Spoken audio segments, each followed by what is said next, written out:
Magandang hapon mga bossing. Ito na naman tayo, another day, another Burautan Sessions with Boss Dada TV. At ganoon pa rin, tayo pa rin ay nandito sa Davao ngayon dahil ngayon po ang actually anniversary ng Maisog dito sa Davao. Kung matatandaan po natin, nangyari po dito sa Davao yung kauna-unahang Maisog ni PRD at dito po naganap yung mga unang mga issues na inilahad nila sa bayan natin Pilipinas. Kinumpirma po niya dyan sa Maisog, unang-una sa lahat yung bangag ang presidente. Ayan, dyan yan nauna mga partners, mga bossing. Dito yan sa Davao nauna yung mga ano na yan. Kaya dyan na rin nagsimula yung bangayan ng mga Duterte at ng mga Marcos. Dito na nagsimulang tinrabaho si Basti Duterte, si Congressman Pulong. Dito rin na nagsimula yung pagtatrabaho kay VP Sara. At napakarami ng mga nangyari at napakarami ng mga issues at exposés na lumutang simula po nung nangyari yung Maisog dito sa Davao. Nagtuloy-tuloy po yung Maisog mga bossing at yan po ay kumalat sa buong mundo. Kung malalaman po natin, meron pa nga pong mga Maisog dito sa Pilipinas na talaga namang hinaharang.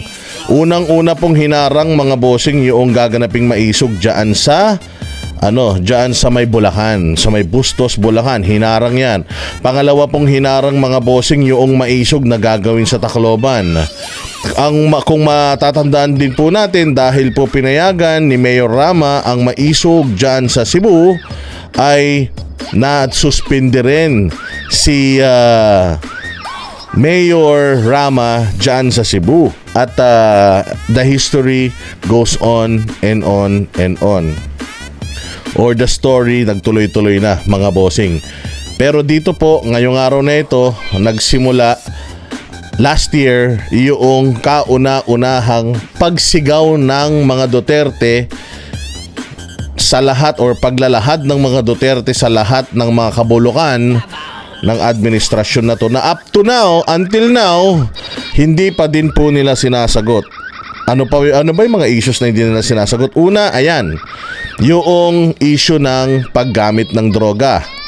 Malinaw na inakusahan ni Pangulong Duterte etong si Pangulong Marcos na mula noon hanggang ngayon, at sumagot naman etong si Pangulong Marcos na it's the fentanyl talking. And then ayan na, ang dami ng mga lumabas. Hanggang ngayon nagre-request ang taong bayan ng drug test sa ating mahal na Pangulo, pero hanggang ngayon hindi pa po sila nag-a-adhere. Pinagtatawanan nga lang niya actually kapag tinatanong natin siya patungkol dito sa issue ng paggamit ng droga. At ayan na nga, napakadami ng mga sumunod na mga naganap. Ano pa yung mga sumunod na naganap? Ayan, lumabas na yung video. Dahil sinasabi nga na merong video and then may lumabas na video na eventually diniscredit nila at sinabi na AI. At fake nga daw yung video na yon. Pero lagi naman natin sinasabi na with or without the video, ang public office po is a public trust. So kailangan, 1 year na mula ngayon, yung hinihiling natin na drug test para kay Pangulong Bongbong Marcos na hanggang ngayon ay dinededma pa rin niya. Marami na siyang mga issues na sinagot, pero hanggang ngayon ay wala pa rin siyang sagot doon. Dito na po nagsimula mga bossing yung unang-una pagtrabaho nila sa SMNI. Dahil yan pong Maisog ay kinover ng SMNI. At nagtuloy-tuloy na po pati yung panggigipit sa KOJC, pati yung pagpapahuli kay Pastor Apollo Kibuloy. Binuhay yung mga kaso ni Pastor Apollo Kibuloy dito sa Davao na dinismiss na ng piskalya. Binuhay nila, tapos dinagdagan pa po nila ng qualified human trafficking and forfeiture of assets. So hanggang ngayon freeze po yung assets ng KOJC, ng SMNI, ng mga businesses ng Kingdom of Jesus Christ. Enough para yung pong kanilang Children's Joy Foundation ay ma-defund na din at hindi na rin mag-qualify na maging foundation. or maging bahay ampunan. Kasi syempre nag-i-issue po ang DSWD ng lisensya, and hindi na po sila na-issuehan ng permit dahil nga doon sa pag-forfeit or pag-freeze ng kanilang mga assets. Kayang-kaya nilang buhayin ng mga yon, pero hindi na rin dahil nga wala silang permit, so hindi na rin nila dapat ituloy. At nakakaiyak nga dahil yung mga bata na mabutihan na ng loob doon sa KOJC, doon sa Children's Joy Foundation, kailangan po nila maghiwa-hiwalay.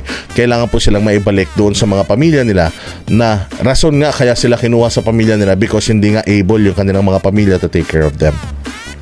So 1 taon na po yun, mga bossing, yung ano na yan. At 1 taon talagang mainit ang palitan ng mga balitaktakan, palitan ng content ng mga vloggers.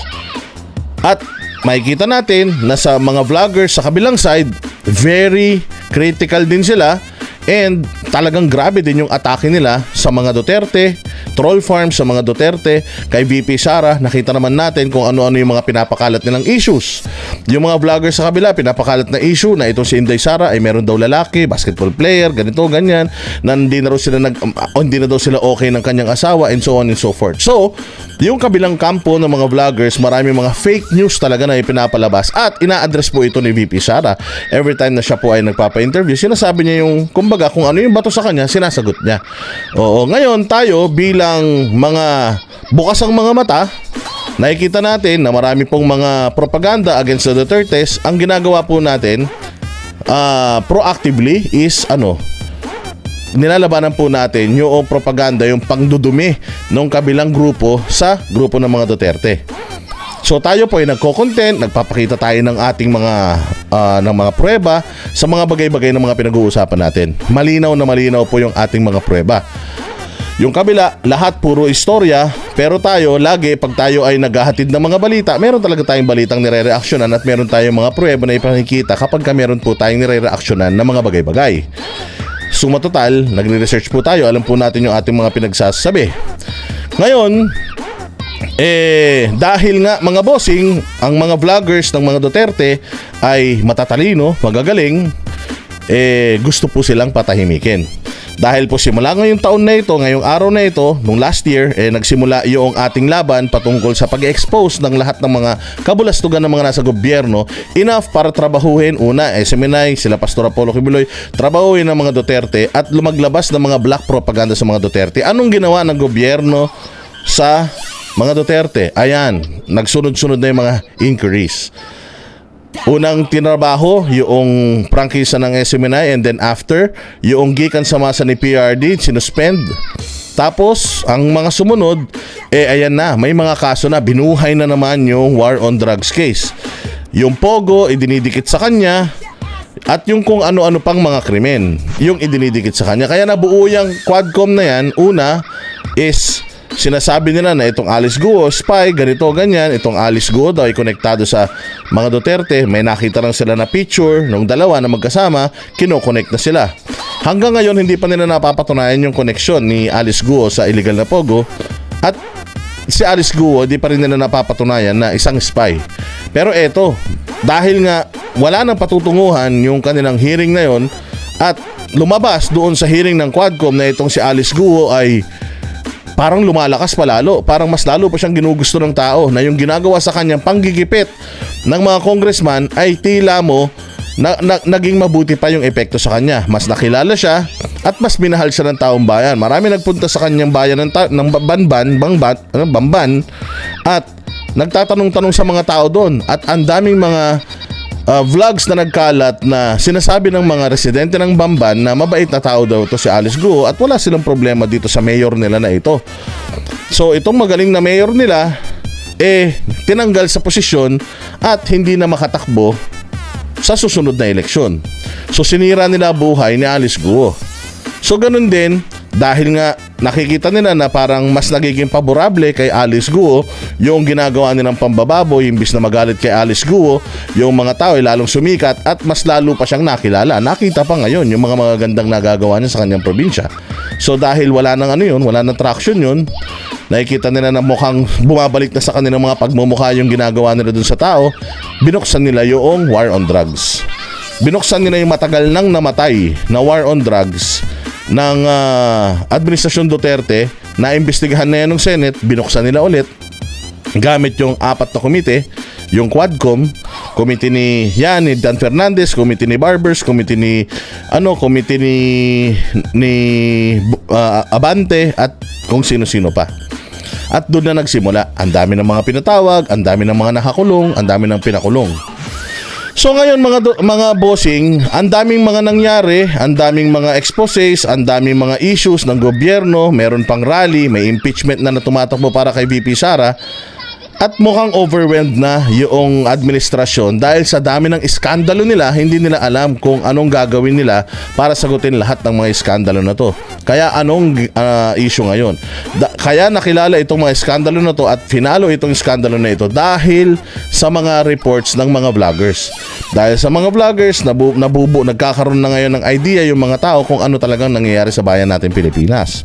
Kaya ayan, after ng mga Duterte, patrabaho, wala na ngayon nangyayari sa Quadcom, wala nang interesado sa Quadcom, wala nang nanonood, wala nang interesado doon sa paninira nila sa mga Duterte. Kaya ngayon, ang target nila, mga vloggers naman. Para baka sakali itong mga vloggers na tumapatahimik. Oo, kasi nga daw, sinasabi nga nila na itong mga vloggers ay walang ethical standards. At kami daw mga vloggers ay wala daw kaming sinusunod na rules. At minsan grabe daw kami magsalita. Ginagamit daw namin ang aming mga vlogs para para sirain daw ang Quadcom. Pero ang tanong, ang Quadcom po ba ay kasira-sira? Ang Quadcom po ba ay matino para sa inyo? Para kasi sa akin, hindi mo na dapat pang siraan o sirain ang isang bagay na sira na, mga bossing. Bakit natin sinasabi na sira na, bagay na sira? Kasi eto, makikita natin dito sa video na ipi-play natin ngayon kung gaano kabulok etong mga nandiyadyaan sa Quadcom. Ito po ay hindi gawa-gawang video. Ito po ay video mismo diyan at kayo at ang ilang mga miyembro ng Quadcom po ang gumawa nito. So ito specifically, aside from yung pagko-contempt nila ng napakaraming mga tao, ganito ang asal ni Dan Fernandez noon. So sinisilip ni Dan Fernandez yung ethical standards ng mga vloggers na wala naman talaga kami noon. Wala kaming pakialam. The reason why people are watching us, it's because we are unfiltered, raw. Dahil kami, ang opinion namin ay opinion ng masa because we are part of the masses. Nagkataon lang na maraming mga may gusto sa mga sinasabi namin at maraming nag-a-agree sa mga sinasabi namin. That is why people followed us and people watches our videos. Kasi mas naniniwala sila sa atin. Kasalanan ba natin yun? Hindi. Kasi kung feeling ng mga tao na nakikinig, walang kwenta yung mga sinasabi mo, then hindi sila dapat makikinig sa'yo. Pero the fact na nakikinig sila sa atin, meaning, meron silang nagugustuhan sa mga sinasabi natin. So wala talaga tayong rules. Magmura tayo, magbalita tayo, moral compass lang ang ginagamit natin at logic. Moral compass, ano ba ang moral compass mo? Sira ba? Paling ba? Nasaan ba? Nasa alas 6, nasa alas 12, alas 3, alas 9. Naniniwala kasi yung mga nanonood sa amin na yung moral compass ng mga DDS vloggers nakatutok saan? Sa totoong mga issues ng bayan. Yung interesado at yung apektado ang mga Pilipino. Now, pahihintuin ang mga vloggers ng mga self-righteous na mga congressman. Self-righteous bakit? Kasi kung makapagsalita itong si Dan Fernandez, feeling mo siya ng pinakamabait na mangbabatas at kongresista. Na kung makapagsalita siya ngayon, parang aping-api sila. Gusto ko lang ipakita sa inyo sa video na ito na if there is someone or somebody na nagmamalabis sa kanilang katungkulan, isa ito si Dan Fernandez. Sabi ko nga sa'yo, kung kukuha tayo ng compilation ng lahat ng pagmamalabis ni Abante, sinabi ni Abante nung kamakailan lang na nasa itsura ko ba ang gagawa ng masama? Tingnan mo itsura nito ni Grijaldo at itsura ko. Sino sa itsura namin ang gagawa ng masama? Mantakin mo, ganun kabastos etong mga congressman sa arena nila. Kasi ang Congress yun ang arena nila. At pag nandoon sila sa Congress, untouchable sila. You cannot question them, you cannot raise your voice, you cannot laugh, you cannot smile. Yes or no lang isasagot mo. So lugi ka. So anong ginagawa natin? Saan ka magpapahayag? Doon sa makakapagsalita ka ng freely. Kumbaga yung freedom of expression ay iyong may pa-practice. So kanino yon? Sa mga vloggers. Unfiltered. Di katulad sa mga media. Pag ano ka sa media, maganda naman yung usapan nyo ng media, pero pag yung boss nila, na may mga political agenda din, na mga bayad din ng mga politiko, iba na yung lalabas. Chap-chap na. Lalabas na doon sa interview mo, maling-mali ka na. Hindi ba? So dito, makikita natin mga bossing kung gaano kabuli etong si Dan Fernandez sa mga iniimbitahan nilang resource person. From here, makikita mo, wala siyang respeto sa mga abogado. Wala siyang respeto sa mga alagad ng batas. Alagad ng batas ang mga abogado. Wala siyang respeto sa mga resource person niya. Pinapakita niya dito kung gaano siya kabuli. Tapos, pag tayo yung gumagawa sa kanila, awang-awa, nagpapaawa sila na parang wala na tayong sinusunod na rules, ganito, ganyan. Pero sila ginagawa nila. Panoorin ninyo itong video na ito at kayo nang humusga kung ano ang mangyayari dyan sa inquiry or hearing na ipapatawag nila yung mga vloggers. Tingnan ninyo kung sino ang mas matino or deserve ba ni Dan Fernandez na i-call out siya at idemanda siya ni Topacio dahil sa asal niya na ito. Pahabain niya ang kaso para at least makuha lahat ng pera mo. Okay. And accordingly, kapag nag-file na yung mga victims ng human trafficking, we are telling you, walang bail yan. Right away, ikukulong ka.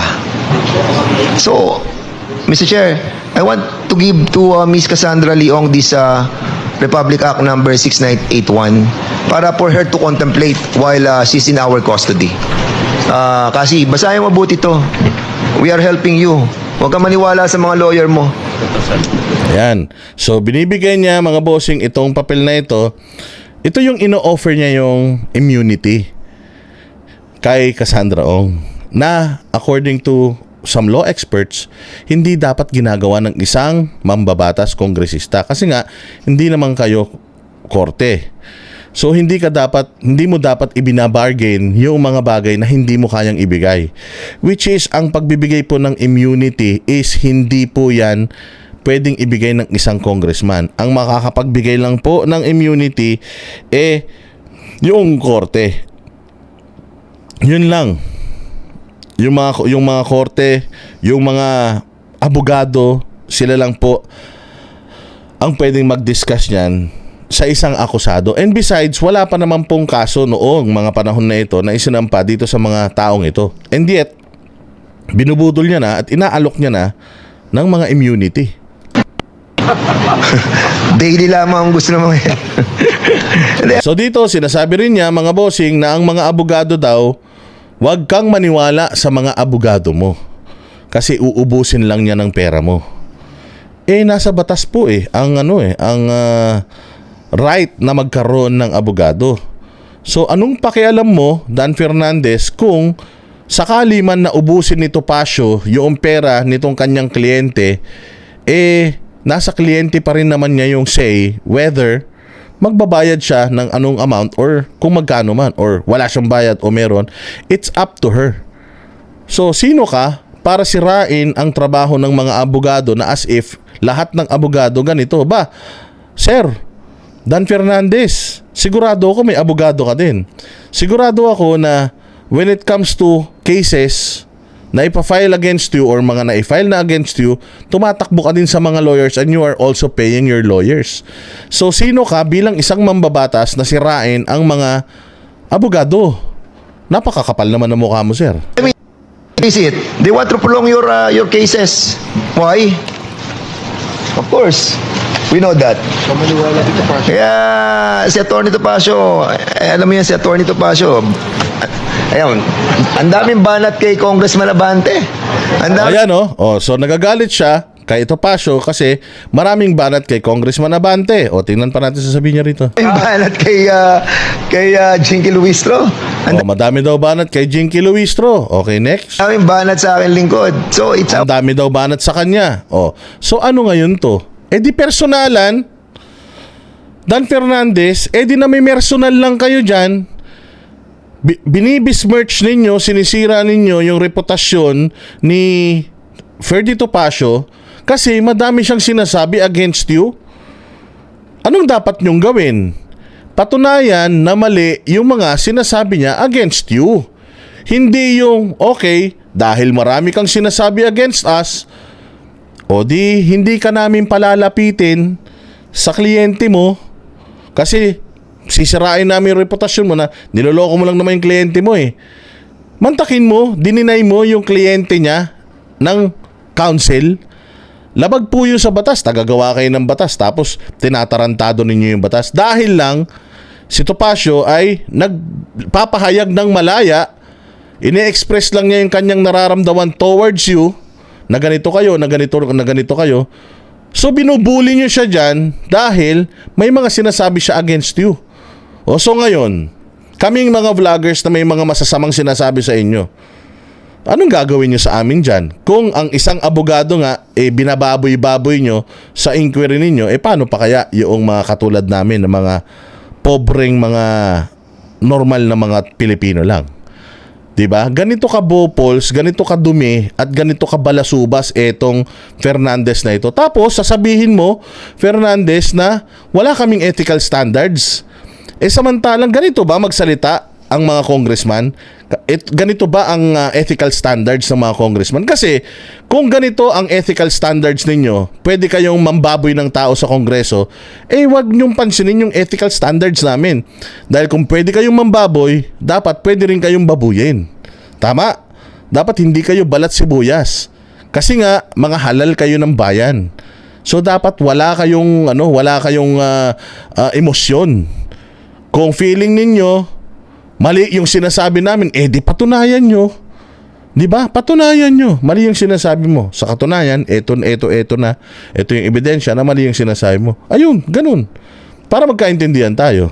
Pero hindi na may personal kayo dahil binanatan kayo, kaya binabanatan nyo rin siya. So, anong in aid of legislation dito? to get even, no? Alam mo, Ayun it's time to get even. Ulitin natin yung sinabi niya. so it's our time to get even, no? Alam mo, So, it's our time to get even. So, ba't siya nagpatawag ng hearing dyan? Because to get even. Bakit niya binababoy si Topacio dito? To get even. So, bakit niya ngayon tayo ipapatawag dyan? Kasi to get even. Dahil marami tayong sinasabi against them, to get even, papatawag tayo dyan. Tapos anong gagawin nila? Bababuyin din tayo. Diba? Kukupalin din tayo. Ngayon, sasagot ka. Sasagot ka, syempre. Matapang ka Duterte ka Sasagot ka. Anong gagawin nila sa'yo? Iko-contempt ka nila. Ikukulong ka nila. Ganyan sila kakupal. Ganyan po sila ganyan nila inaabuso yung kanilang kapangyarihan. Tapos magagalit kayo sa amin na may mga masasama kami nasasabi sa inyo. Ito, sama na ugali mo. Dan Fernandez, mga taga Laguna, tingnan ninyo. Ang sama na ugali, Yan ba gusto nyo maging mayor? Ito yung magtatawag ng vlogger sa Senado o sa Kongreso dahil wala daw ethical standards sa sinusunod ng mga vloggers. Kayo ba? Nasusunod nyo pa ba yung ethical standards ninyo? Diba? Napaka-unparliamentary netong mga pananalita mo. Considering that Topacio is a citizen of the Philippines. Supposedly, you are representing the citizens of the Philippines. Pero ganito nyo sila tinatrato. niya ang kaso para at least makuha lahat ng pera mo. Okay, sige. Thank you, Congressman Fernandez. Yan, palibasa, hindi siya abogado, kaya ganun na lang ang baba ng pagtingin niya sa mga abogado. Ang sinabi nga niya is, pwede mo naman i-google hindi mo naman kailangang maging abogado. Everything can be answered by Google. Kaya nga tinawag na attorney Google tong Tokmol na ito Dan Fernandez, sabi niya, ito, verbatim quote to, maiksi lang po ito. Please bear with me. Sabi niya, we are giving you the opportunity. The fastest way, he was addressing my client. Here kasi in aid of legislation kami. But of course, certain lawyers, law firm. Siyempre gusto nila mahabang proseso sa korte, di ba? You know that. Because ano yan, may bayad ang lawyers di ba? I want to give Miss Cassandra Lee this Republic Act 6981 para for her to contemplate while she is in our custody. Kasi, basahin mo mabuti to. We are helping you.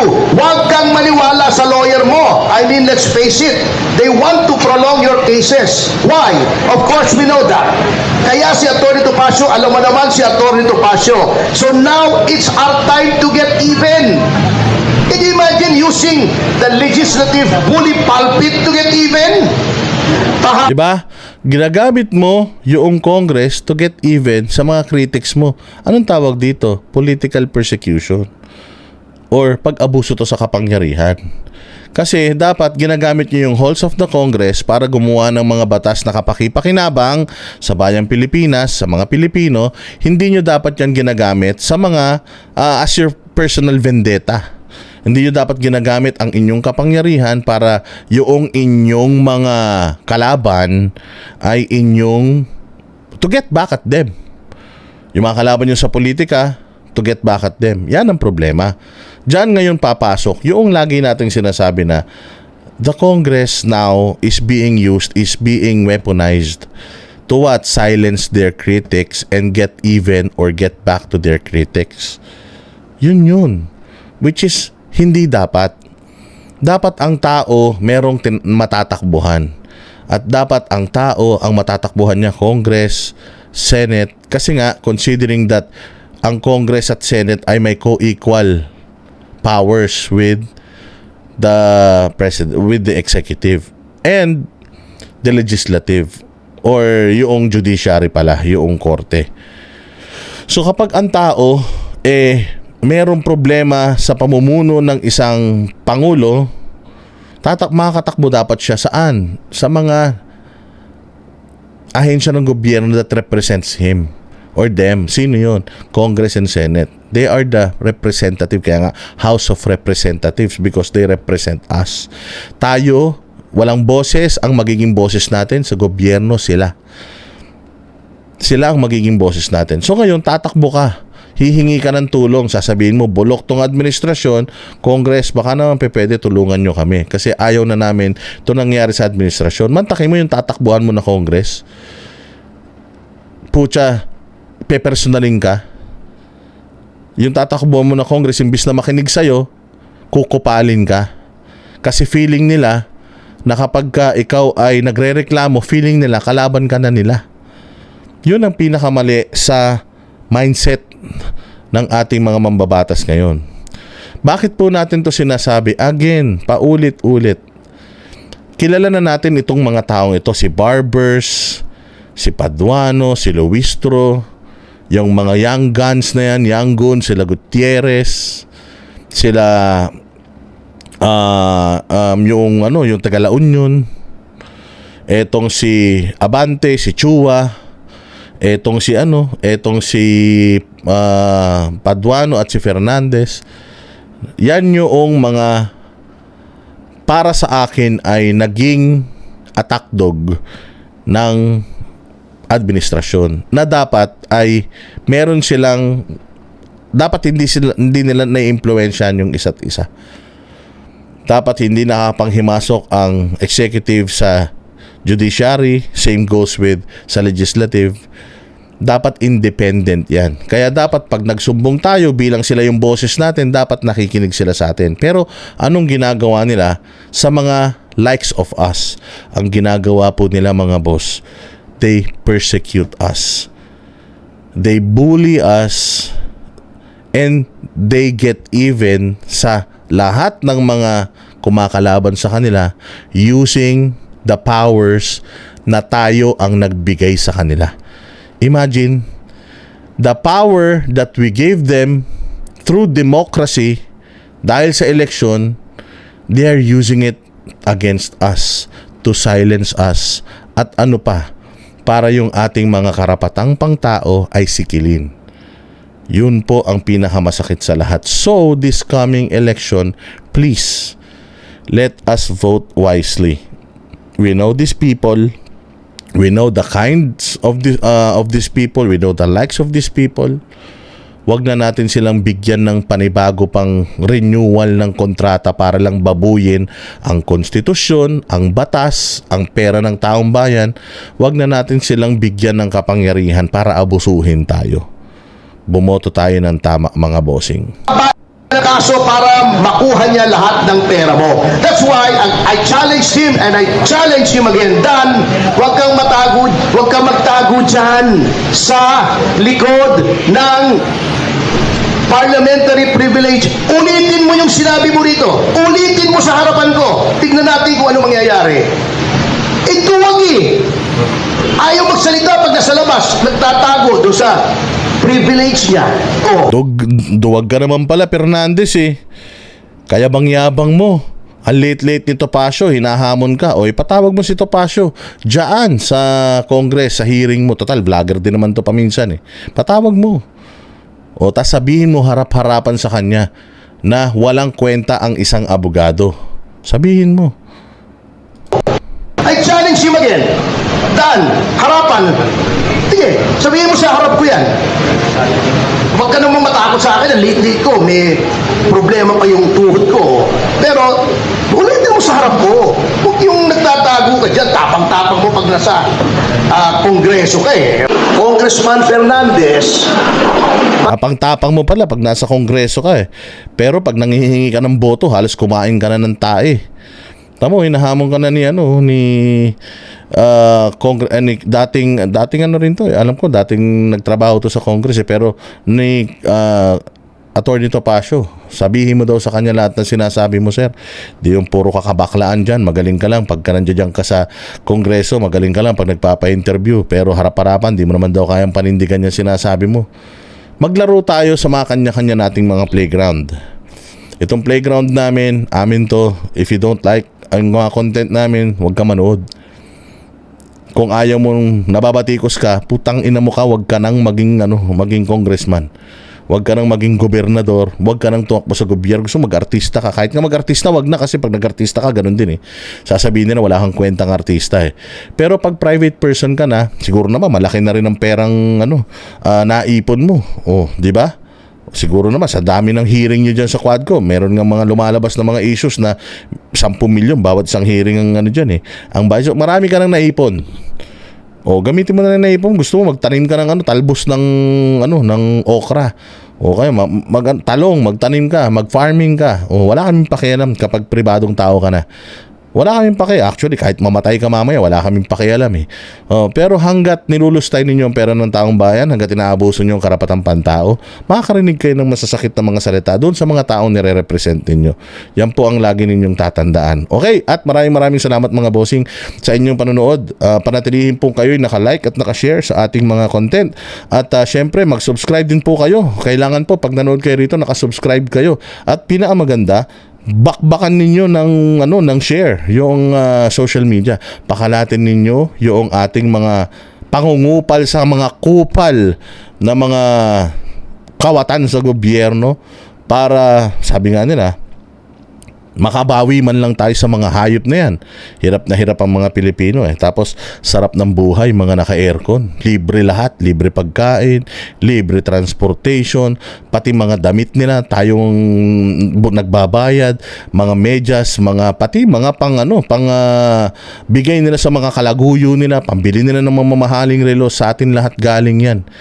Considering na ikaw ay nagtatrabaho sa pamahalaan, lahat ng pati hangin na hinihinga mo, galing yan sa mga Pilipino. Tatandaan mo yan.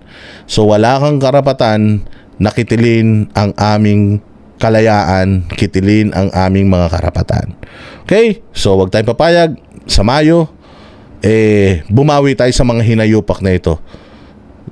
Sa tuwing 3 taon lang tayo may kapangyarihan, mga bossing, over this government. Gamitin natin ng tama. Maraming salamat po, mabuhay kayo at magkita-kita po tayo ulit sa susunod nating vlog.